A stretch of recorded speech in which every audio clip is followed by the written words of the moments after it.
Suaranya kecil bang, bisa dikerasin sedikit. Oh bisa. Iya, iya, silakan, makasih. Baik, terima kasih. Selamat Siap. jumpa lagi dengan saudara saya Juma. Maaf dulu kalau Siap. kategori saya beri Anda itu gelar Raja Dusta. Boleh, silakan. Baik. Nah, saya mengikuti suasana dari topik itu. Mesias Ya. mana yang palsu? Untuk membuktikannya Siap. itu sangat gampang. Iya. Nah, boleh saya bertanya? Kok bertanya? Katanya mau membuktikan, kok bertanya? Iya, itu makanya. Nanti supaya kita harus satukan persepsi. Tadi katanya mau membahas Anda mau materinya. nggak? Pertanyaan saya kan jelas. Anda diagungkan Abang. sebagai gurunda. Saya cuma satu pertanyaan aja, baru kita mulai. jelas. Kalau Ketika Anda tidak Yesus suka, kalau Anda tidak suka, Anda boleh turunkan saya. Udah gitu aja kan bang. Bilang aja saya nggak mampu. Satu pertanyaan aja sesuai dengan topik itu. Begini kawan. Lihat, ini semua ditonton orang. Untuk kedua kalinya. Kedatangan Yesus menurut Yesus itu apa? Silakan. Saya belum mau jawab sebelum nggak bisa saya kamu tanya jawab, memang supaya nggak kita bisa. satukan persepsi. Memang nggak bisa, memang nggak bisa. Karena yang Satu datang kepada pertanyaannya. Kristen itu Atau tidak bilang memiliki aja Anda tanda nggak itu, mampu. gitu. Anda nggak mampu kan? Anda nggak Orang-orang di mampu, bawah mampu sana. atau nggak mampu nih? Nah, udah turun kalau nggak mampu nggak apa-apa. Kalau tidak ada Kristen pun tak apa-apa. Kita ngaji aja. Loh kok itu yang diturunkan? Loh kok dua-duanya diturunkan? Ini bebannya ada di Kristen. Karena Yesus berkata ketika ditanya oleh muridnya, apa tanda kedatanganmu wahai Yesus? Yesus menjawab, tanda kedatanganku adalah bla bla bla bla. Selain itu yang ngaku-ngaku Yesus jangan kau percaya. Gitu kawan. Ini bukannya menyelesaikan tugas malah mau bertanya aneh-aneh aja.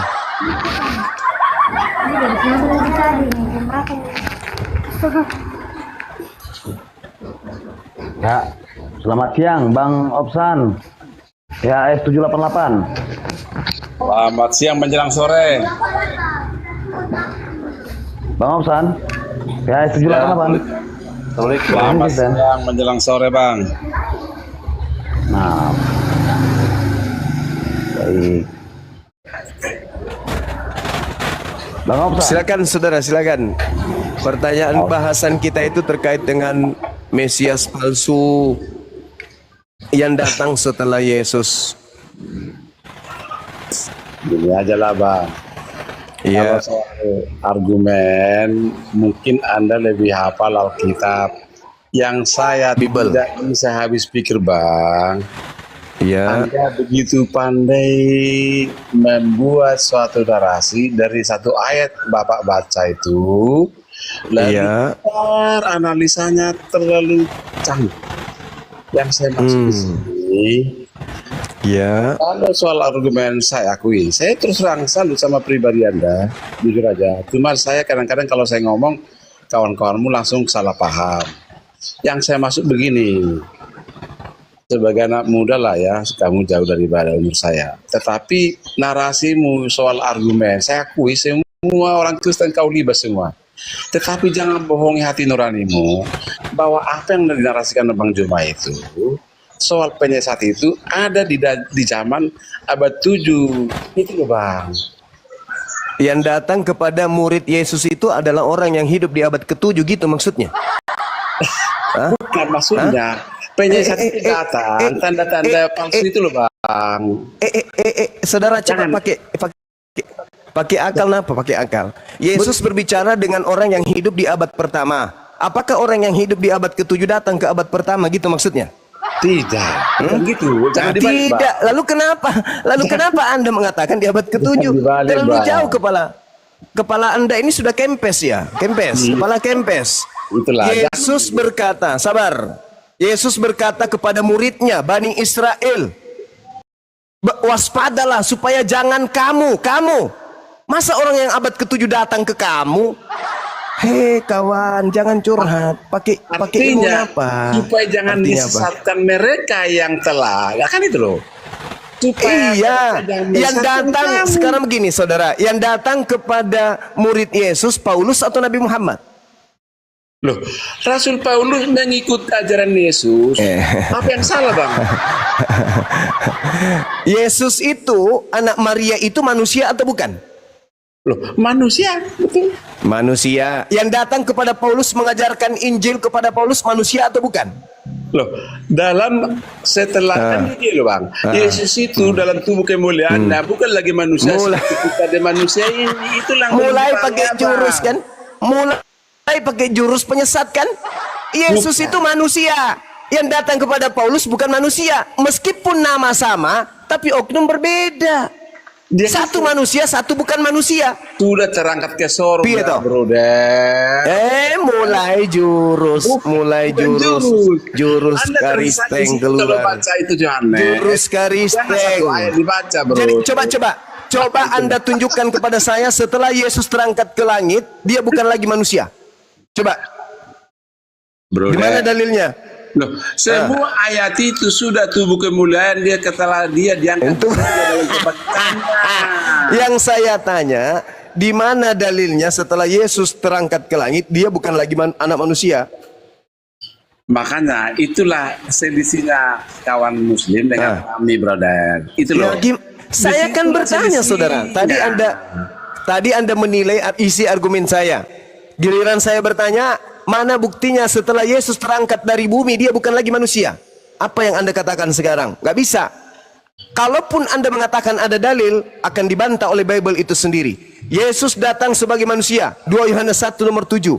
Naik dari bumi ke langit sebagai manusia, Yohanes 3 nomor 13. Duduk di surga, di langit, di samping Tuhan, Markus 14 nomor 62 sebagai manusia.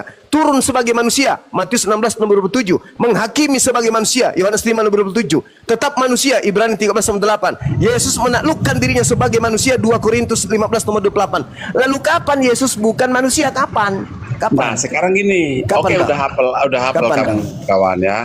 Dari apa sedangkan yang datang kepada Paulus bukan manusia, berarti itu bukan Yesus. Gimana sih abangku ini? Bentar dulu, Mbak. Sebentar dulu. Jangan ya, silakan. Silakan. Waktunya jangan semua. Makanya jangan milih argumentasi saya. Silakan. Ini bulan puasa, tenang aja, Bang. Iya, betul. Makanya harus edukasi yang sehat. Silakan. Gini loh. Kan itu Anda sudah baca. Saya katakan Anda lebih banyak menghafal ayat-ayat itu. Tetapi aku hanya sederhana saja. Ketika dia bangkit dari kubur, dia bukan lagi tubuh manusia seperti kita ini, brother. Tapi dia tetap anak manusia. Betul, anak manusia. Tetapi itu yang datang kepada Paulus, Bang, bukan manusia. Sebentar lu, Bang. Kan dia kan, hai Paulus, Saulus, mengapa engkau menganiaya aku? Kan itu katanya toh, Bang. Itu jangan manusia atau bukan? Itu kan manusia atau bukan, Bang? Kata Yesus kepada Saulus waktu mau ke Damsik, gitu loh, bro. Iya, itu yang berbicara itu manusia atau bukan? Kemanusiaan ilahi Yesus, gitu loh. Mulai ngaco. Makanya Anda langsung tertawa, jangan tertawa, bro. Iyalah, itulah Yesus itu manusia. Pandangannya. Sampai kapanpun Karena Yesus sampai tetap kapanpun, manusia. brother, kalau pola begitu yang Anda, jadi Anda mengambil semua ayat-ayat Alkitab, Anda membacanya, tetapi Anda mempelintir itu. Saya atau Anda? Yang memelintir saya atau Anda? Sebagai juru selamat. Saya atau Anda yang memelintir? Di mana dalilnya setelah terangkat dari bumi, dia bukan lagi manusia? Di mana dalilnya? Soal dalil itu kau yang apalah, nggak usah anu. Nah, berarti Anda berasumsi, Anda memelintir. Mana dalil? Argumentasi Anda harus dibangun berdasarkan dalil. Mana dalil? Brother, logika sederhana sehat rohani bentuk dulu, brother. Jangan tertawa. Santai aja. Anda tidak akan pernah bisa membantah dalil, saudara. Loh, saya udah bilang ini. Aku udah bilang tadi malam kan. Dari saya dengar semua di Komal argumen, hampir saya percaya apa yang kau narasikan. Iya, karena dalil, dalil. Sedang apa dasar saya saya punya dasar apa untuk melampaui batas pikiran? Saya dasarnya apa untuk mempercayai Anda sementara Anda tidak punya dalil? Dasar saya untuk mempercayai Anda apa? Aduh. Ayo. Anda mengatakan Yesus itu bukan lagi manusia. Dasar dalilnya apa? Kalau kita hanya hafalan, oh iya. Oke, ini Ya, ada kumpul nggak? anda, Mau anda ada kena nih. dua-duanya, Oke, lanjutkan, tidak Bang. Ini menghafal ada dan tidak ada tugas. dalil. Oke Bang, ayo. Oke. Tidak. Aku turun Bang ya. Anda nggak ada. Tunggu nih, tanggung tadi. Oke, makasih ya. Nanti Ya, lagi. silakan Bang, silakan. Kasihan sekali ya Bang Kristen tapi tidak berdalil. Gimana dong? Saya mengatakan kepada saudara, Yesus sampai kapanpun tetap manusia. Ibrani 13 nomor 8. Selama-lamanya Yesus itu manusia, tidak pernah berubah menjadi apapun. Selama-lamanya. Firman telah menjadi daging. Daging pernah gak berubah menjadi bubur, atau menjadi malaikat, atau menjadi setan, atau menjadi Tuhan? Tak ada dalilnya. Dari pengajaran Yesus. Yesus datang sebagai manusia. Lukas 2 nomor 11. Pada hari ini telah lahir bagimu juru selamat, manusia yang diurapi Tuhan. Manusia. Roma 1 nomor 3. Yesus adalah berasal dari sperma Daud. Manusia. Naik ke langit menjadi manusia juga. Yohanes 3 nomor 13. Duduk di surga di samping Tuhan. Markus 14:62 sebagai manusia. Turun ke bumi lagi untuk menghakimi sebagai manusia. Yohanes 5 nomor 27. Lalu kapan dia menjadi bukan manusia? Sedangkan yang datang kepada Paulus bukan manusia. Berarti itu adalah Yesus Kristus yang lain. 20 juta masih berlaku, silakan. Yang mampu membuktikan bahwa Yesus yang datang kepada Paulus itu adalah Yesus anak Maria, 20 juta meluncur. Kalau ada yang sanggup untuk menjelaskan, membuktikan itu. Tadi teman kita ini mencoba untuk membuktikannya. Yang datang kepada Paulus manusia bukan? Bukan. Nah memang karena Yesus anak Maria ketika dia terangkat bukan lagi manusia. Mana dalil? Dalil mana? Mana dalil? Dalil mana? Mana dalil? Dalil mana? Tak ada. Berarti 20 juta belum bisa Anda miliki. Berarti dengan kata lain, Kristen hari ini menyembah kepada bukan anak Maria. Semua menggelitik Anda. Masa mau mati dalam keadaan seperti itu? Udah jelas-jelas berbantah dengan Yesus, masih mau diimani. Harusnya berterima kasih, bukan mengatakan saya ini penghina, pendusta.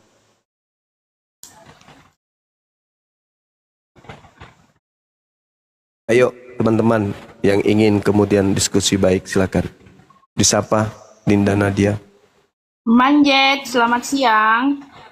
Manjet, selamat siang. Assalamualaikum. Monitor, Manjet, selamat siang. Assalamualaikum. Islam atau Kristen?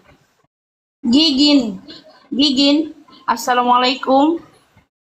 Shalom Kak, saya Gigin dari Medan. Kristen. Oke. Sebentar ya. Aku sayang. Ini apa ya? Aku sayang. Monitor. Aku sayang. Kristen Islam. Aku sayang.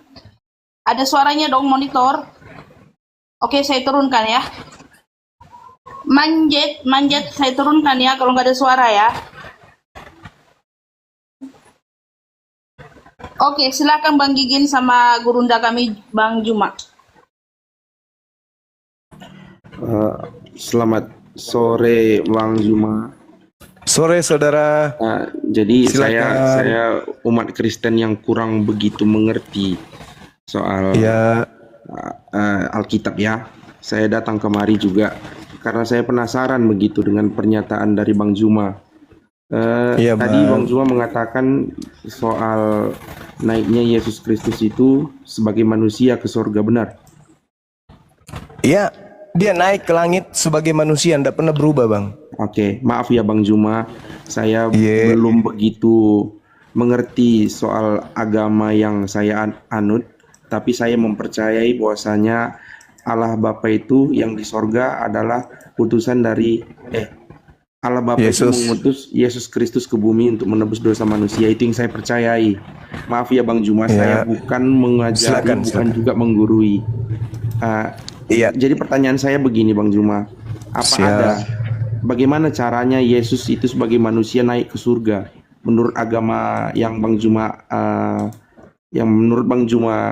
percayai gitu. Sementara siapapun kita yang hidup di dunia ini belum tahu itu bagaimana surga. Saya masih penasaran ini. Menurut Alkitab saya Dia itu naik ke surga menjadi roh, dia menjelma menjadi roh karena dia sudah mati di kayu salib, dikuburkan ke 3 hari kemudian baru dia naik ke surga. Dia tuh naiknya seperti apa? Dia naiknya itu jadi roh gitu, bukannya manusia gitu. Jadi menurut saya yang saya juga di sini komal dengan ada nih Bapak gimana ya, satu pekerjaan saya tadi yang kirim link Bang Juma kepada saya. Coba Bang Gin masuk ke apanya Bang Juma, mungkin nanti ada penjelasan di situ. Namanya Pak Kurnia, dia selalu yang sharing-sharing sama saya di pekerjaan gitu. Iya. Oke.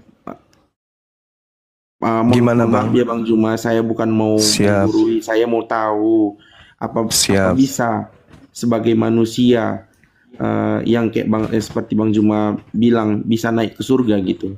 Mohon penjelasannya Bang Juma. Terima kasih. Baik saudara, makasih. Jadi ketika berbicara mengenai hal yang di luar nalar kita, di luar kebiasaan kita sebagai makhluk manusia yang memiliki derajat tertinggi di antara seluruh ciptaan Tuhan, maka kita harus melibatkan kuasa Tuhan. Tidak bisa kemudian kita mengatakan bahwa itu tidak mungkin karena tidak masuk akal. Tetapi Al-Quran mengatakan la yus'alu amma yaf'al. Allah tidak ditanya tentang apa yang Allah kerjakan. Ketika Allah menghendaki kemudian Nabi Isa alaihissalam diangkat ke langit, maka itulah yang terjadi. Tidak ada kemudian hal yang tidak bisa ketika Allah menghendaki itu terjadi.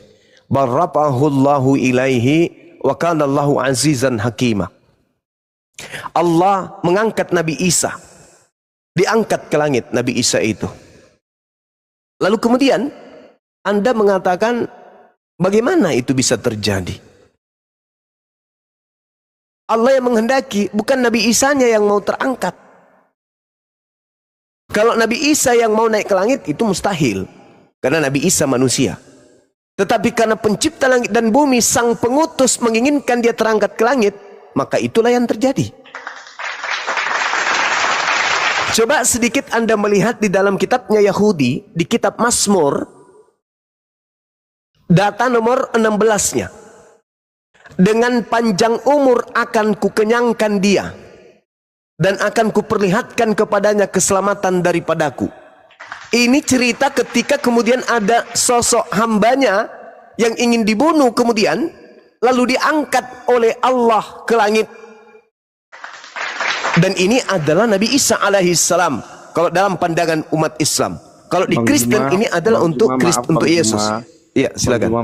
Maaf Bang Juma, saya terpecah konsentrasi saya mendengarkan penjelasan Bang Juma dengan tepuk tangan seperti itu Bang Juma, karena saya ini masih bodoh. Maaf ya Bang Juma, tolong supportnya ke pendengar, dihilangkan dulu suara-suara tepuk tangan itu, karena saya masih bodoh. Saya pengen belajar, bukan mendengarkan tepuk tangan. Terima kasih.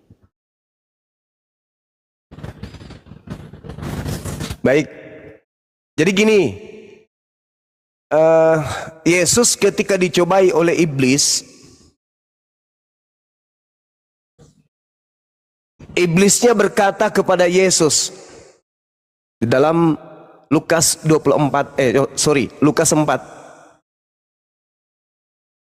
Yesusnya kemudian ditanya, wahai Yesus, jika engkau adalah anak Tuhan, jatuhkanlah dirimu dari bumbungan bait Tuhan, bait Allah, ke bawah, Baitullah. Sebab ada tertulis tentang engkau, ketika engkau benar-benar adalah anak Tuhan, Tuhan akan mengutus malaikatnya agar menantang engkau di tangannya agar kakimu tidak terantuk kepada batu. Maksudnya, kalau engkau Yesus adalah betul-betul rasul utusan Tuhan, saya ingin bukti, silakan Anda jatuhkan diri Anda ke bawah. Sebab Tuhan sudah menjanjikan bahwa dia akan mengutus malaikatnya untuk menantang anaknya agar kakinya tidak terantuk kepada batu. Dan ternyata ada tertulis, betul-betul itu tertulis. Silakan Anda lihat di Mazmur 91. Di situ tertulis bahwasanya sebab malaikatnya akan diperintahkan kepadamu untuk menjaga engkau di jalanmu, mereka akan menatang engkau di tangannya supaya kakimu jangan terantuk kepada batu. Berarti Mazmur 91 ini adalah nubuat untuk Yesus. Nah di situ Yesusnya diangkat ke langit, dengan panjang umur akan kukenyangkan dia. Artinya yang diterangkan oleh Al-Quran Nabi Isa diangkat ke langit itu betul adanya berdasarkan Bible dalam pemahaman Kristen. Barafahullahu ilai wa kana Allahu azizan hakima. Tetapi Allah telah mengangkat Nabi Isa dan tidak dibunuh oleh mereka, melainkan diangkat oleh Allah ke langit. Nah, itu ada buktinya, Bang. Di dalam Mazmur 91, di dalam Lukas 4, nomor 4, nomor 5, nomor 6 dan seterusnya. Seperti itu. Silakan.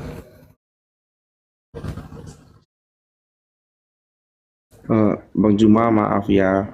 Apalagi yang mau dihilangkan? Iya, lanjut, Bang. Bukan, saya bukan mau menghilangkan gitu. Saya hanya mendengarkan penjelasan dari Bang Juma.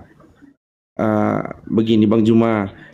Jadi dia kalau naik ke surga itu, dia itu Bang Juma apa tahu bagaimana bentuk naiknya dia ke surga, sementara kita dulu kan kita belum lahir ini zaman itu kan gitu. Apa Bang Juma dengan ilmu Al-Qur'annya bisa menjelaskan bagaimana naiknya Isa Al-Masih ke surga? Dia seperti apa gitu? Terima kasih. Ya, jadi kalau di Islam itu, Bang, di Islam itu kan Al-Qur'annya bukan seperti cerita film. Allah hanya membantah tuduhan orang-orang kafir bahwa Nabi Isa alaihissalam itu dibunuh. Allah mengatakan tidak. Dia tidak dibunuh, melainkan Allah mengangkatnya ke langit.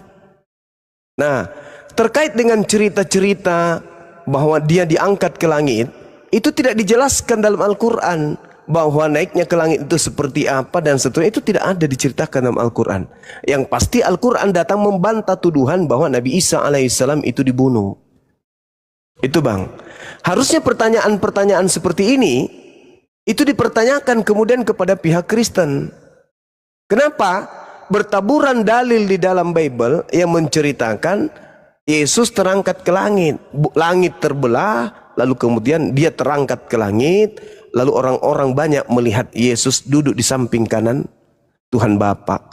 Nah, Kristen lah yang perlu menjawab itu. Bagaimana seorang Kristen bisa melihat langit terbelah, lalu kemudian dia melihat Tuhan duduk berdampingan di atas. Sedangkan bukankah langit ini tidak bisa kemudian dilihat apa yang di atas sejauh kilometer? Sedangkan di Bible mereka melihat langit terbelah dan mereka melihat Yesus duduk di samping kanan Bapa. Gimana ceritanya itu, Bang? Kok bisa orang kan katanya Tuhan tidak bisa dilihat, tapi kok mereka melihat Yesus duduk di samping kanan? Kalau Yesus duduk di samping kanan berarti Bapa, Tuhan Bapa di sebelah kiri. Kok orang Kristen bisa melihat itu? Contoh misalnya dalam Kisah Para Rasul 1:9-11. Sesudah ia mengatakan demikian, terangkatlah Yesus disaksikan oleh mereka dan awan menutupnya dari pandangan mereka. Ketika mereka sedang menatap ke langit waktu ia naik, tiba-tiba berdirilah dua orang yang berpakaian putih dekat mereka dan berkata kepada mereka, "Hai orang-orang Galilea, mengapa kamu berdiri melihat ke langit? Yesus ini yang terangkat ke langit, ke surga, akan datang dengan cara yang seperti kamu melihat dia naik ke surga." Lalu Yesus diberitakan duduk di samping kanan Bapa. Bagaimana itu bisa dijelaskan itu, Bang? Kok ada Tuhan bisa duduk berdampingan, kemudian kok Bapa bisa dilihat di sebelah kiri? Kalau di dekat Islam kan cuman mematahkan tuduhan bahwa Nabi Isa itu dibunuh. Enggak, kamu tidak membunuh nabiku, melainkan aku mengangkatnya ke langit. Gitu, Bang, kalau di Islam. Tidak dijelaskan caranya naik begini. Nah, kalau di Kristen malah dilihat si Bapa ini duduk di sebelah kiri, Yesus di sebelah kanan. Bukankah Tuhan itu maha tinggi, Tuhan itu maha besar? Bagaimana ceritanya? Terlihat ternganga ini langit, kemudian Bapaknya terlihat duduk di kiri, Yesusnya di kanan. Gimana ya? Saya pening juga sih kalau bahas itu. Silakan, Bang. Bang Juma, saya belum pernah itu mendengarkan Bapa di kiri, Yesus di kanan, belum pernah itu. Di agama saya bukan seperti itu doanya, Bang Juma. Oh. Yang saya dengar gitu di doa yang saya percaya kayak gitu kan. Dulu di sebelah kanan Bapa di sorga itu menurut kami seperti yang di Al-Quran mungkin mengertikan. Jadi bahasa bahasa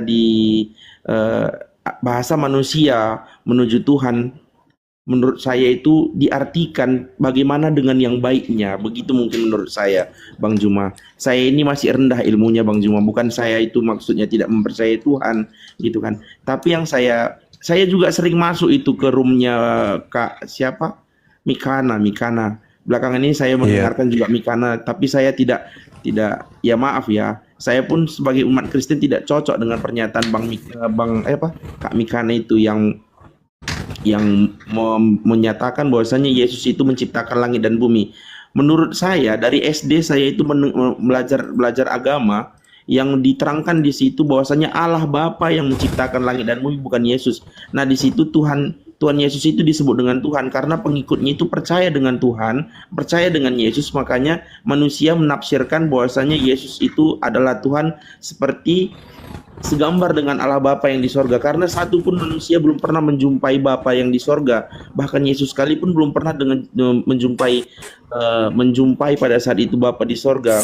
Menurut agama yang saya percayai ya, saya kan dari SD juga saya pelajari agama gitu kan, jadi yang menurut saya percaya ini dia itu Yesus itu diyakini sama umat-umatnya bahwasanya dia itu adalah Tuhan, dialah juru selamat yang dibicarakan orang banyak. Makanya umat Kristen itu mengakui bahwasanya Yesus itu adalah Tuhan gitu. Sementara Bapa di sorga kita belum ada satupun, bahkan Yesus sendiri pun belum jumpa pada saat itu dengan Bapa di sorga, belum jumpa. Setelah dia itu naik baru dia baru mengetahui Yesus itu Bapa itu seperti apa di surga sana. Menurut saya seperti itu, Bang Juma. Jadi di sini yang saya tidak percayai gitu. Menurut cerita dari Bang Juma ini belum saya percaya, belum saya yakini bahwasanya naik ke surga itu sebagai manusia, sementara surga itu dimanapun kita tidak tahu, Bang Juma. Naiknya seperti apapun saya tidak tahu, Bang Juma. Itu yang saya dari tadi dengarkan. Gimana naiknya ya? Gitu yang menurut saya, Bang Juma. Jadi mohon maaf Bang Juma, saya bukan ada ilmunya, saya mau belajar gitu, Bang. Mohon kasih penjelasannya yang lebih bisa dimengerti dengan akal sehat saya gitu, Bang Juma. Apakah Anda percaya bahwa di Kristen? Karena begini Bang Juma, setiap yang mati akan naik pada akhirnya ke surga. Menurut saya. Tapi Yesus katanya nggak naik, Bang. Nggak mati katanya, Bang. Yesus nggak mati. Dia itu menjelma sebagai roh. Menjelma sebagai roh dari ini yang bahaya ini. Saya maaf ya Bang, saya masih belum ada ilmunya. Saya menafsirkan menurut dari yang saya percayai. Saya mohon maaf, ini typing yang di bawah-bawah ini saya nggak bacain karena menghilangkan konsentrasi saya. Jangan peduli Bang Bugen. Langsung fokus sama Bang Juma. Oke, jadi maksud saya seperti ini Bang Juma. Menurut pemikiran saya Bang Juma, yang diartikan dari saya mengenal agama Kristen, karena dulu saya lahir ke dunia ini saya Islam. Setelah bapak sedikit saya cerita ya, bapak saya dengan mama saya itu menikah dengan Islam, sementara mama saya itu agamanya Kristen dulu. Setelah nikah mereka itu punya agama Islam, lahirlah kami. Mungkin di beberapa waktu mereka cerai, pisah. Mama ke agamanya juga, saya pun ikut sama mama, bapak saya ikut dengan agamanya, mungkin seperti itu dulu. Makanya saya tetap di Kristen gitu Bang Juma. Jadi begini maksud saya, bukan karena saya mempercayai agama Islam, bukan juga saya mempercayai agama Kristen. Saat ini saya ini masih mencari alasan bagaimana ceritanya kok bisa sampai segini ruwetnya gitu. Saya pun tidak tahu mengapa tiba-tiba saya masuk ke ilmu Alkitab maupun Al-Quran seperti ini Bang Juma. Sampai istri saya pun membilangkan, kenapa kok belakangan ini mau dengarkan kayak gitu, nanti kamu nggak percaya sama agama, dibilang. Nggak apa-apa, saya boleh nggak saya tahu Yesus bagi Anda itu siapa? Yesus itu bagi saya itu juru selamat Bang. Bagi saya ya, bagi menurut agama saya itu juru selamat. Dialah yang menyelamatkan umat manusia yang telah jauh eh, di dalam dosa gitu. Jadi dia menyelamatkan umatnya ini supaya umat Kristen ini tidak salah gitu. Sebentar ya Mak. Menurut saya seperti itu Bang Juma. Mohon penjelasannya Bang. Ini juru selamat ini maksudnya dalam tataran apa? Kalau orang tua kita itu kan juru selamat kita juga. Maksudnya juru selamat bagi Anda Yesus ini, juru selamat itu maksudnya pencipta langit dan bumi kah? Atau apa?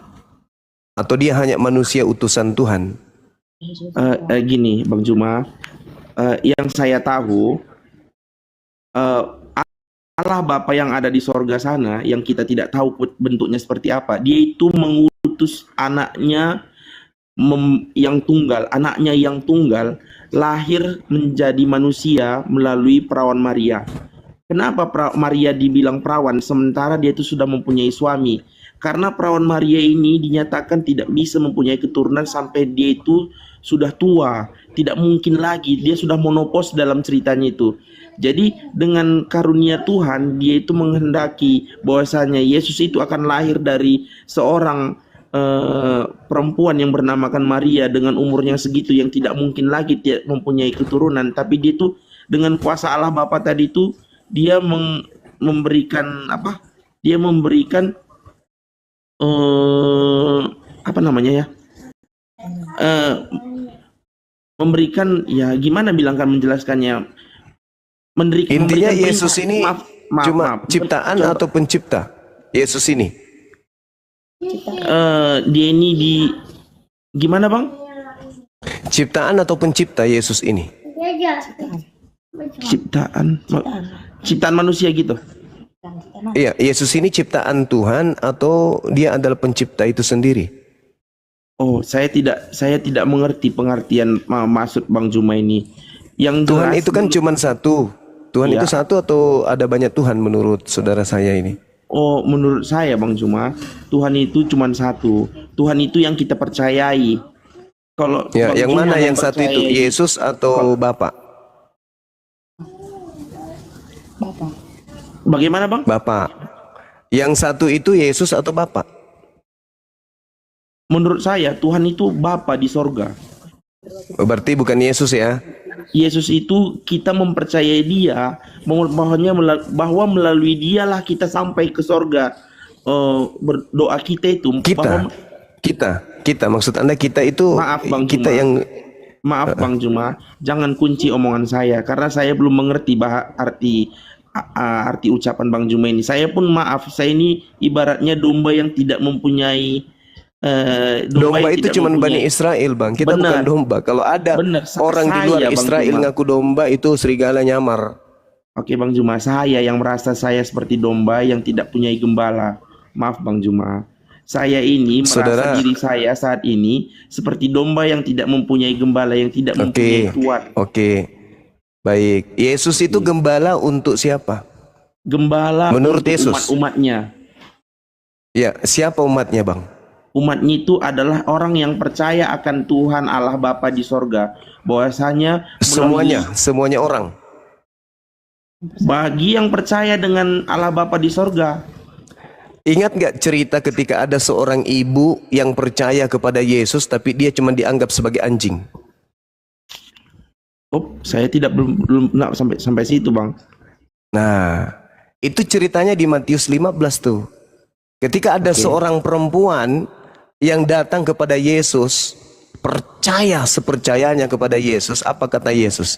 Tidak layak roti yang disediakan untuk anak diberikan kepada anjing. Apa kata perempuan non-Yahudi tersebut? Betul, Yesus.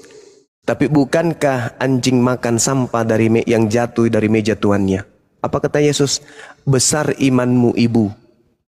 Berarti Yesus mengiyakan bahwa di luar Yahudi yang ngaku-ngaku percaya.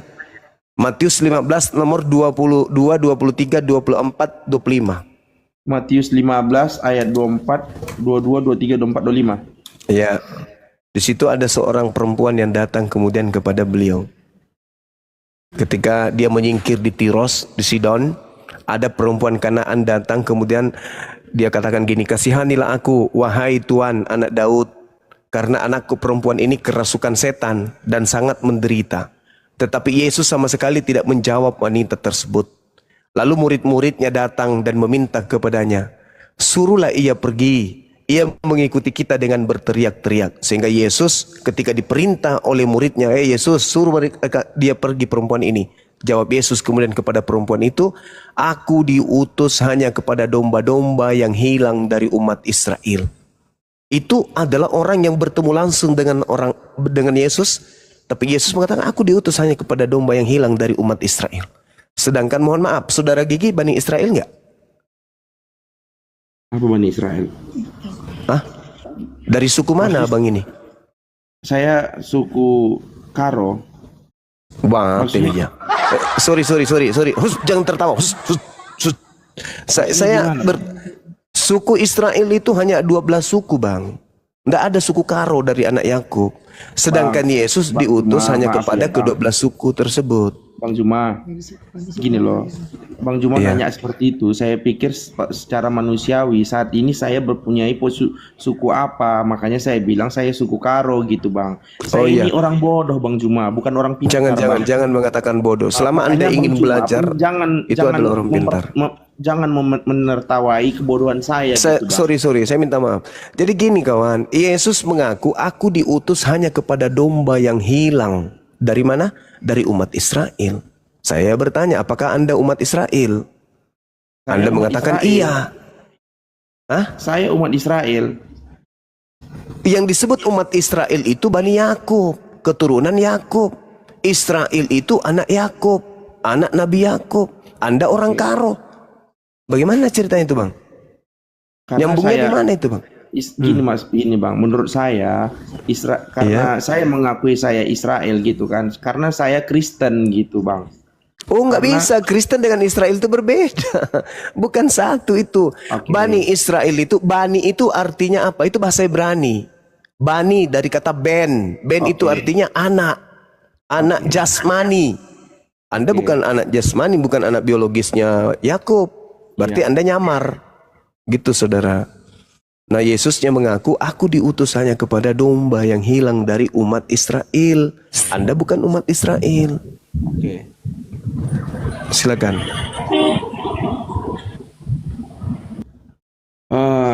Sejauh ini saya masih belum paham ya Bang. Bang cuma menjelaskan seperti itu, saya masih belum paham. Tapi saya masih mau belajar, saya mencari tahu lagi gitu Bang. Anda tahu nggak, saudara? Bahwa Yesus mengusir orang-orang yang di luar Israel nanti di akhir zaman. Saya belum pernah dengar Bang. Tertulis di dalam Matius 7 nomor 22 sampai nomor 23. Pada hari terakhir nanti banyak orang akan memanggil aku Tuhan, Tuhan, Tuhan, Tuhan. Bukankah kami bernubuat pakai namamu, bermukjizat pakai namamu, mengusir setan pakai namamu juga? Aku Yesus pada saat itu akan berterus terang kepada mereka, enyahlah daripada aku tidak mengenal kalian, kalian semua adalah pembuat kejahatan. Jangan tepuk tangan. Diam. Diam.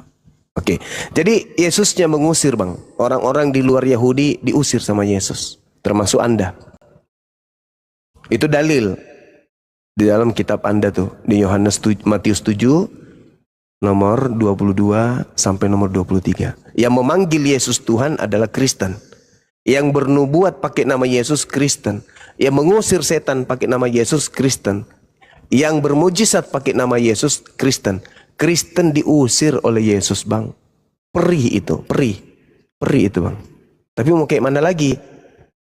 Harus ada pengikut Yesus sang penyesat, karena Yesus berkata, waspadalah kepada penyesat yang bernama Yesus Kristus.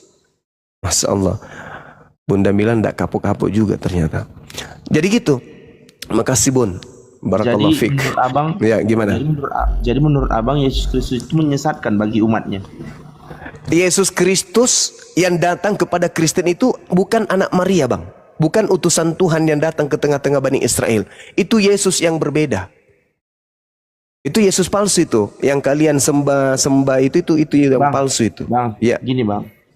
Iya. Ada nggak dalilnya menurut abang di Al-Quran itu bahwasanya Yesus itu ada yang palsu? Yes. Al-Quran surah An-Nisa. Yang mereka salibkan itu adalah orang yang diserupakan oleh Nabi, oleh Tuhan, oleh Allah terhadap Nabi Isa alaihissalam. Maka yang diseliduk mengatakan kepada Bani Israel, Matius 24 nomor 4 nomor 5, waspadalah kepada penyesat, waspadalah agar kamu jangan disesatkan, sebab banyak penyesat akan datang dengan memakai namaku Yesus dan berkata akulah Kristus. Dia akan menyesatkan banyak orang. Maksud Yesus, setelah aku akan muncul Yesus Kristus yang palsu, tugasnya menyesatkan dan dia akan menyesatkan banyak orang. Jangan tepuk tangan. Sabar. Nah sekarang siapa di dunia ini yang mengaku pengikut Kristus? Kristen. Sedangkan Yesus mengatakan waspadalah kepada Kristus, Kristus palsu yang datang setelahnya, yang menyesatkan manusia dan banyak menyesatkan banyak orang dan akan menyesatkan banyak orang. Di mana tertulis bang? Matius 24. Karena memang ada penyesat yang ngaku Yesus Kristus. Kalau hari ini kalian mengatakan kalian benar, kalian tidak salah, ya memang namanya juga orang yang sudah tersesat. Orang kalau tersesat di jalan bang, selalu merasa dirinya benar. Kalau dia sudah sadar bahwa jalan saya ini tidak benar, maka dia akan keluar untuk mencari jalan yang lain. Selama dia mengatakan, oh ini jalannya kok udah benar, kok ini nggak ada kok yang salah, ini pohon ini sudah benar, tanda-tanda jalan ini lorongnya, ini sudah jalan ini, ada sungai ini sudah benar ini jalannya. Itu orang tersesat itu, yang sombong. Sudah jelas-jelas dia sudah tahu ini adalah bukan jalan, tapi dia masih sombong, angkuh. Itu tanda-tanda orang yang mati dalam kesesatan. Yesus berkata kepada Bani Israel, waspada, ketika ditanya oleh Bani Israel di dalam Matius 24, Guru, apa tanda kedatanganmu? Tanda kedatanganku, kata Yesus, 1, seperti kilat yang bersinar menyambar dari timur sampai ke barat. 2, matahari menjadi gelap. 3, bulan tidak bercahaya. 4, bintang-bintang di langit akan jatuh. 5, kuasa-kuasa akan melihat aku. Itu 6 tanda kedatangan Yesus menurut Yesus. Sedangkan Yesus palsu ketika datang kepada Paulus, ketika datang kepada penulis kitab Wahyu di Pulau Patmos, ketika datang kemudian kepada Kristen-Kristen yang mengaku aku tadi malam bertemu Yesus, aku mimpi bertemu Yesus, itu tidak disertai oleh tanda-tanda. Matahari tidak bercahaya, menjadi gelap, bulan kemudian. Kata Yesus, jika apabila ada orang berkata ada Yesus di sini, ada Yesus di sana, jangan kamu percaya. Matius 24 nomor 23, nomor 24, nomor 25, nomor 26. Jangan tepuk tangan. Jangan tepuk tangan. Sorry kawan, sorry saya sudah latah ini. Jadi begitu saudara. Yesus yang mengatakan itu, makanya orang Yahudi tidak menjadi Kristen. Karena orang Yahudi adalah keturunan dari ke-11 murid Yesus yang menerima nasihat. Jangan kau percaya ketika ada orang mengaku bertemu dengan Yesus ya. Sebab kedatanganku nanti itu ditandai dengan tanda-tanda ini. 1, seperti sinar bercahaya dari timur sampai ke barat. 2, matahari menjadi gelap. 3, bulan tidak bercahaya. 4, bintang-bintang jatuh dari langit. 5, kuasa-kuasa langit akan berguncang. 6, aku akan datang terlihat di langit dan dilihat oleh seluruh umat manusia di atas muka bumi ini. Apakah itu sudah terjadi? Belum terjadi. Berarti yang datang kepada Paulus bukan Yesus, tetapi Yesus palsu, sang penyesat. Jangan tepuk tangan. Silakan, begitu kawan. Saya sesuai dengan data ya, saya tidak asumsi. Silakan Anda lihat di Matius 24, 4, 25, 26, 27, nomor 30. Silakan Anda baca, lengkap di situ. Tanda kedatangan Yesus adalah sesuai dengan Al-Quran. Al-Quran mengatakan tanda kedatangan Yesus, Nabi Isa alaihissalam, jelas. Wa innahu la ilmul lisa'ah fala tamtarunna biha wattabi'un hadha siratum mustaqim.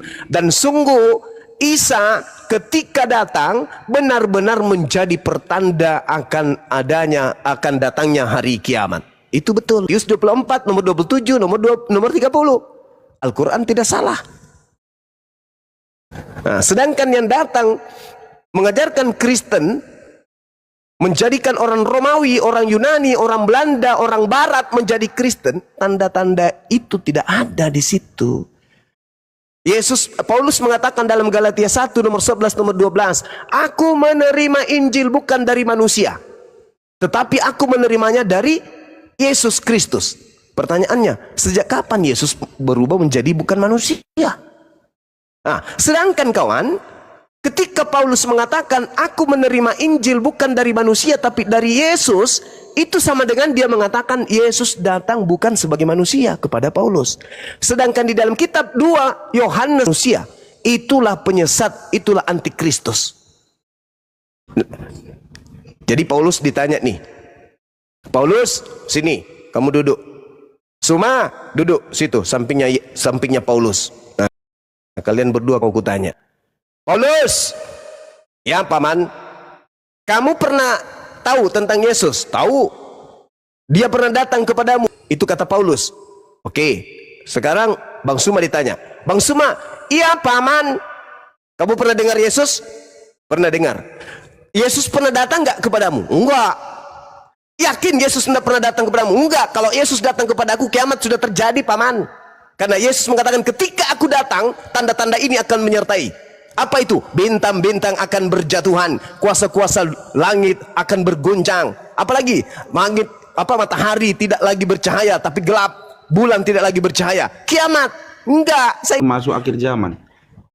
Iya, kan Yesus mengatakan tanda-tanda kedatanganku. Kalau aku yang datang, tandanya adalah bla bla bla bla. Jadi kata Yesus, jadi apabila ada orang berkata ada Yesus di sini, ada Yesus di sana, jangan kau percaya. Sebab akan muncul Kristus palsu, nabi palsu, untuk melakukan banyak mujizat dan menyesatkan banyak orang, dan bahkan menyesatkan orang-orang pilihan juga. Itu kata Yesus. Coba Anda buka Matius 24 nomor 23 dan 24. Mana banyak orang yang disesatkan oleh Yesus Kristus yang palsu itu? Ya Kristen. Karena Kristen itu artinya pengikut Kristus. Sekarang pernah pada para murtad, kata Yesus dong, bukan kata Bang Suma. Dalilnya mana? Matius 24, nomor 23, nomor 24, nomor 25, nomor 26. Lalu kapan Yesus itu datang? Baca Matius 24, nomor 27 dan nomor 30. Tanda-tanda kedatanganku adalah 1, 2, 3, 4, 5, 6. Apakah tanda-tanda itu ada pada Paulus? Nehi, tidak ada. Ente, ndek nara. Arti nama Yesus dan berkata akulah Kristus, dia akan menyesatkan banyak orang. Nah, tergenapi enggak di agama Anda? Tergenapi. Matius berapa? Yesus berkata, Matius 24, nomor 2, nomor 3, nomor 5. Apakah tanda-tanda itu sudah ada menurut Yesus? Kan ditanya tuh sama orang-orang muridnya. Guru, ya paman, apa tanda kedatanganmu? Nah, Yesus jelaskan, tanda kedatanganku adalah matahari tidak lagi bersinar, matahari menjadi gelap, bulan tak bersinar. Itu tanda kedatangan Yesus. Apakah itu sudah terjadi? Belum. Loh, banyak kok yang mengaku kedatangan Yesus. Ada yang murtad nih. Pada saat aku tahajud ya, ada seberkas cahaya datang kepadaku dengan memakai surban, rambutnya gondrong, wajahnya bercahaya dan berkata, akulah adalah Yesus. Pada saat aku lagi sujud, berdoa kepada Allah, tiba-tiba aku mendengarkan suara dan aku berpaling. Aku lihat ada cahaya dan di situ tertulis Kristus. Makanya aku murtad. Nonsen itu semua. Yesus berkata waspada ketika ada sosok yang datang kepadamu mengaku Yesus Kristus, itu bukan aku, jangan kau percaya. Jadi Yesus nanti datang ketika mau kiamat. Berarti yang datang kepada Paulus itu penyesat. Mana orang yang disesatkan yang banyak itu, kata Yesus anak Maria? Nah, siapa pengikut Kristen, pengikut Kristus di sini? Islam atau Kristen? Ya Kristen.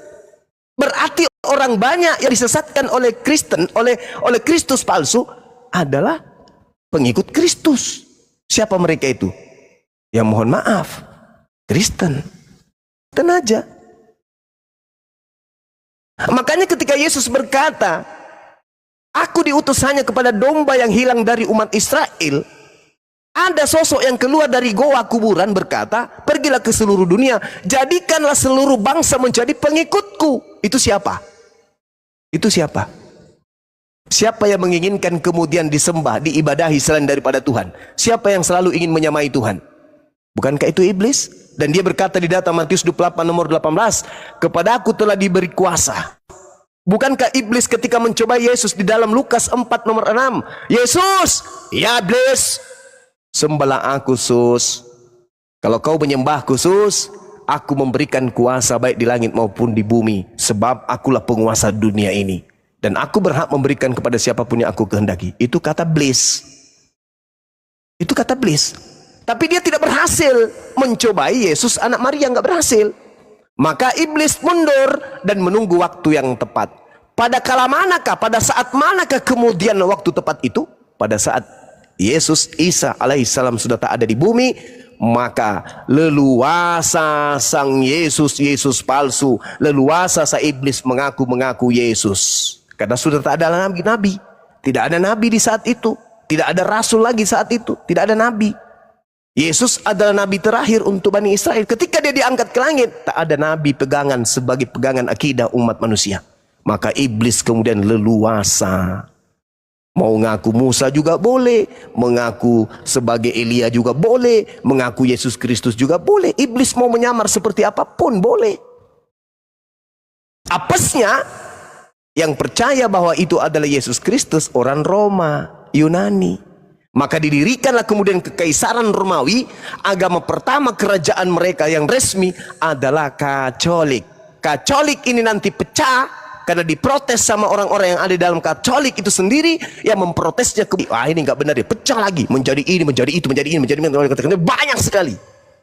Yang mana pada intinya semua adalah pengikut Yesus yang dilandaskan kepada perintah pergilah ke seluruh dunia, jadikanlah seluruh bangsa menjadi pengikutku. Maka terpecah-pecahlah anak keturunan Adam. Ada yang menyembah Yesus Kristus, ada yang menyembah kepada Tuhannya Yesus Kristus.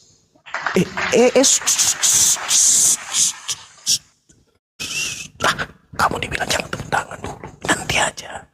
Pas sudah mati live-nya baru tepuk tangan. Ya, lanjut Bang, silakan. Tanda apa yang itu kuncinya Bang? Kalau pakai Al-Quran kasihan nanti. Bible aja pakai. Toh Bible itu adalah terus gini Bang. Terus gini. Silakan.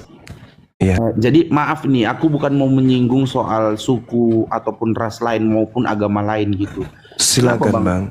Kenapa Bang? Kristen dengan Islam ini selalu mendebatkan kebenaran menurut agamanya masing-masing, sementara di agama Buddha, agama yang lain kita itu nggak pernah tahu gitu.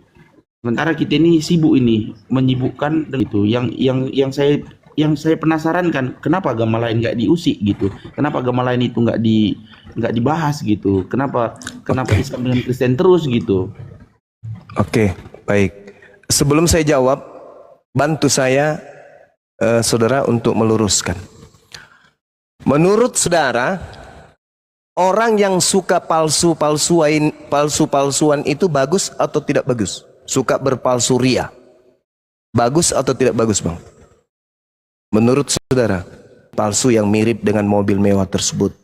Ada orang banyak duit, ya, karena Anda ingin menyaingi, ingin punya duit banyak, Anda membuat uang palsu. Ada orang yang kemudian memiliki emas, cincin emas yang cantik, lalu kemudian Anda juga palsu ini. Menurut saudara, sebelum saya jawab yang tadi, silakan. Pandangan pribadi saudara saja. Begini silakan. Bang. Menurut saya yang palsu-palsu ini, contohnya macam emas palsu, contohnya macam mobil palsu gitu kan. Mobil saya belum pernah melihat yang palsu.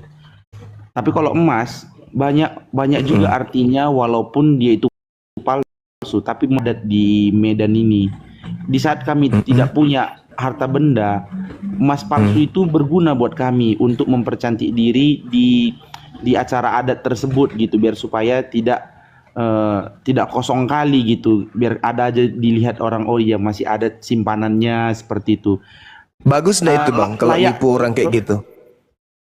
sebenarnya bukan nipu, Bang.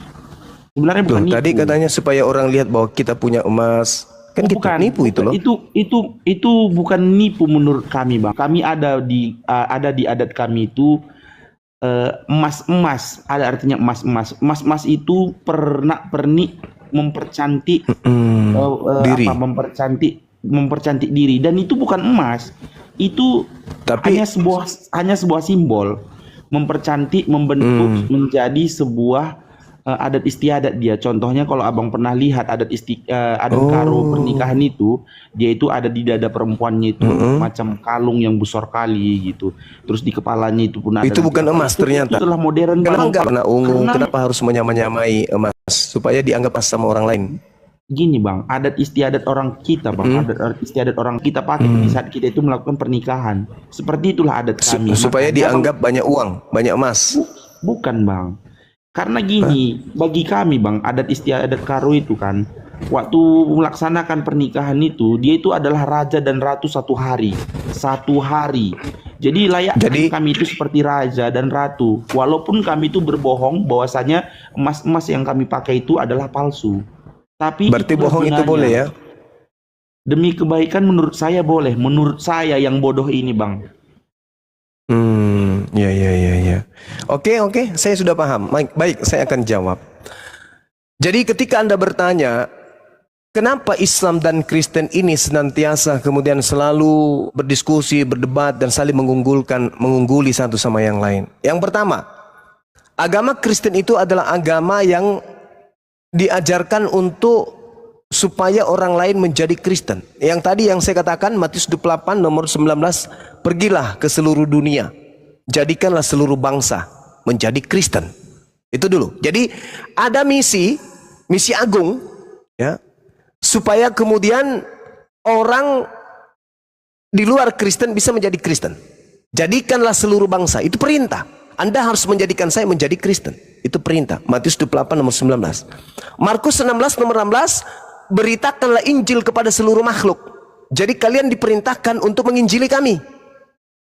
Yang percaya baptis, yang tidak percaya akan dihukum. Itu di dalam agama saudara. Jadi agama Anda tidak seperti agama Yahudi. Jadikanlah seluruh bangsa menjadi Yahudi, itu nggak ada. Nggak ada tuh. Jadikanlah seluruh bangsa menjadi pengikut Musa, itu nggak ada. Atau di Hindu tidak ada kemudian ajaran jadikanlah seluruh bangsa menjadi Hindu. Atau Buddha, jadikanlah seluruh bangsa menjadi Buddha, itu nggak ada. Hanya di Kristen yang punya misi kemudian jadikanlah seluruh bangsa menjadi pengikut. Pengikut siapa? Pengikut Kristus. Itu satu. Berita kebenaran, beritakan saja. Sampaikan saja. Yang mau percaya silakan. Yang tidak percaya silakan. Ud'u ila sabili rabbika bil hikmah. Serulah manusia kepada jalan Tuhanmu dengan cara yang baik, dengan cara yang benar. Itu dalam Islam tuh. Jadi Islam mengajarkan hafiddin, tidak ada paksaan dalam memeluk agama Islam. Sedangkan di Kristen, jadikanlah seluruh bangsa menjadi muridku. Itu perintah. Anda harus menjadikan saya. Kalau tidak, Anda berdosa, Anda bersalah. Anda melanggar perintah Bible, perintah amanat agung. Nah, sehingga ketika ada perintah menjadikan seluruh bangsa menjadi pengikut, maka apapun Anda lakukan seperti tadi, mas-mas. Orang Kristen menyebut Tuhan mereka menjadi Allah, membacanya Allah. Paulus Anda sebut Rasul. Di dalam kitab saudara hanya Bible Anda sebut Alkitab. Kalian suka berpalsu-palsu ria demi apa? Demi untuk menjadikan orang lain menjadi pengikut Kristen. Bang Juma. Coba. Iya. Kami enggak membilangkan Yesus itu Allah, Bang. Yesus itu dia itu Tuhan, Bang. Allah Iya. itu ya Bapa di sorga gitu. Iya. Nah, Maaf itu ya, dia. Bang Juma. Di mana original teksnya? Di mana di Bible Anda yang bahasa Yunani itu ada sebutan Allah? Bang Juma. Itu tidak ada. Bang Juma, iya benar. Abang menanyakan sama orang yang seperti saya ini nggak bisa jawab, Bang. Yang saya bilang ini supaya Anda tahu. Benar. Saya Bahwa agama tahu. Anda itu suka berpalsu-palsu ria berdasarkan dengan apa yang Anda katakan tadi tentang mas-mas. Siap. Berbohong boleh demi kebaikan. Bagi saya, bukan bagi orang lain. Itu Bible. Coba Anda lihat kenapa disebut Bible Anda dengan sebutan Alkitab. Apa dasarnya? Padahal Alkitab itu adalah nama lain daripada Al-Quran. Zalikal kitabul la raiba fihi hudal lil muttaqin. Alkitab adalah nama lain dari kitab sucinya umat Islam. Ingat kata Yesus, waspadalah kepada penyesat. Penyesat itu suka nipu-nipu. Penyesat itu suka kamuflase. Begini bang, semalam saya di dalam pikiran saya ini masih dekat ini. Dia bilang semalam agama Islam itu adalah agama terakhir. Iya, karena Yesus mengatakan semalam, Yesus mengatakan apa tentang agama Islam? Yesus mengatakan apa tentang agama Islam? Jika hidup keagamaanmu tidak lebih baik dari ahli Taurat, kamu tidak akan masuk ke dalam surga. Berarti apa tuh? Islam kata masih banyak hal ya. Ya silakan. Bang Juma, maaf ya bang. Silakan. Saya mendengarkan menurut cerita dari Kak Mikana semalam. Menurut penjelasan dari umat muslim semalam yang masuk ke dalam roomnya Kak Mikana, dia bilang semalam itu bahwasanya mencari keakhir. Mengapa abang bilang sekarang bahwasanya Al-Quran itu adalah tafsiran dari apa tadi bang? Kitab Anda itu kan aslinya bahasa Yunani. Iya benar. Terus kenapa menjadi Alkitab? Kenapa menjadi namanya nama kitabnya umat Islam? Jadi Alkitab. Ini mungkin bisa saya jawab Bang Juma. Kalau dia karena gini, bahasa Yunani itu kan tidak bisa kita mengerti itu Bang. Artinya apa gitu kan? Kecuali ada artinya di bawahnya seperti Al-Quran pun kan ada itu bahasa Arab yang aslinya kan ada kan Bang. Tapi di bawahnya kan ada itu bahasa Indonesianya. Kan gitu. Menurut saya, bagi saya ini, menurut pemikiran saya yang tidak berilmu ini, mungkin dia ini diterjemahkan menjadi Alkitab karena dia ini sudah diartikan dengan bahasa. Bang, Alkitab itu bahasa Arab. Oke. Sekarang bahasa Arab. Alkitab itu bahasa Arab aslinya. Iya. Oke. Terus Bang, terus. Bahasa Indonesianya buku. Bukan Bang, ini arti menurut saya ini Bang, yang tadi Abang jelaskan ini, pemikiran saya ini bahwasanya isi Alkitab itu adalah bahasa Yunani. Seperti itu tadi Bang. Bahasa Arab Alkitab itu. Jadi gini, kanlah secara jujur dalam bahasa Indonesia. Iya. Alkitab. Lah Alkitab itu bahasa Arab, bukan bahasa Indonesia. Tetapi lembaga Bible menyamanyamakan dengan penduduk mayoritas punya kitab, yaitu Al-Quran, Alkitab. Supaya apa tujuannya? Supaya banyak. Saya bertanya, apakah sesuatu yang suka berpalsu-palsu itu baik? Tentu tidak baik. Yang suka menyamanyamai dirinya dengan orang lain, itu tidak baik. Itu perbuatan bagus, itu penyesat itu. Berarti menurut penafsiran Abang, Alkitab itu palsu. Sekarang saya tanya gini, bisakah firman Tuhan itu dikoreksi dan direvisi? Menurut saudara? Karena gini Bang, kalau menurut saya... Enggak, saya tanya dulu saudara. Bisa tidak firman Tuhan dikoreksi, direvisi manusia? Oke, ini saya jawab. Menurut saya pun masih belum tahu ini Bang, kenapa ada perjanjian lama dan perjanjian baru. Setelah perjanjian baru berarti manusia yang ditanya Bang, yang ditanya dijawab Bang. Kakak menghargai sedikit pertanyaan saya. Saya itu ngomong sama Bang Juma. Sebentar. Pertanyaan saya, apakah firman Tuhan bisa dikoreksi dan bisa direvisi? Tidak Bang. Tidak. Nah, kitab Anda direvisi berapa kali dalam berapa tahun? Itulah yang saya nggak tahu itu Bang. Nah, berarti kitab Anda, ketika Anda bertanya, apakah menurut Anda kitab saya bukan firman Tuhan? Saya katakan, kitab palsu, saya katakan, itu bukan firman Tuhan. Buktinya dia bisa direvisi, bisa dikoreksi oleh manusia. Sedangkan yang disebut firman Tuhan mustahil bisa dikoreksi manusia. Berarti kitab Anda bukan firman Tuhan. Bagaimana Abang bisa menjelaskannya bahwasanya kitab itu bisa direvisi sama manusia? Ada contohnya? Loh, sekarang kitab Anda itu berubah-ubah. Coba lihat terjemahan antara tahun 1974, 1982, kemudian terjemahan 1964, dengan yang baru-baru ini TB2 2023 itu berbeda-beda. Kok bisa dikoreksi? Kok bisa direvisi? Salah satu contohnya, Babi menjadi babi hutan.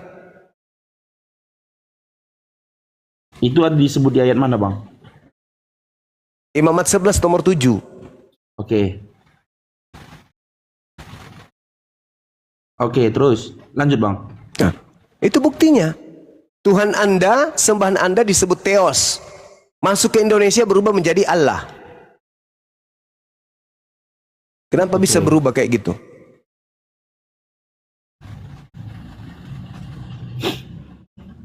Oke, terus? Ya itulah yang saya katakan, saudara. Mustahil firman Tuhan bisa dikoreksi, diperbaiki oleh manusia. Yang bisa diperbaiki dan dikoreksi oleh manusia hanyalah perkataan manusia. Dengan kata lain, kitab Anda bukan firman Tuhan. Karena firman Tuhan mustahil bisa dikoreksi, bisa diperbaiki. Masa kita yang ngoreksi Tuhan sih? Masa kita yang merevisi perkataan Tuhan? Tuhan kau salah, yang benar begini. Masa bisa kayak gitu? Berarti Tuhan itu tidak sempurna, tidak maha tahu. Sehingga butuh manusia untuk meluruskan lagi ucapan-ucapannya. Itu bukan Tuhan, saudara. Makanya kami umat Islam tidak pernah menganggap kitab Anda itu sebagai firman Tuhan. Al-Quran saya mengatakan wa qulil haqqu mir rabbikum.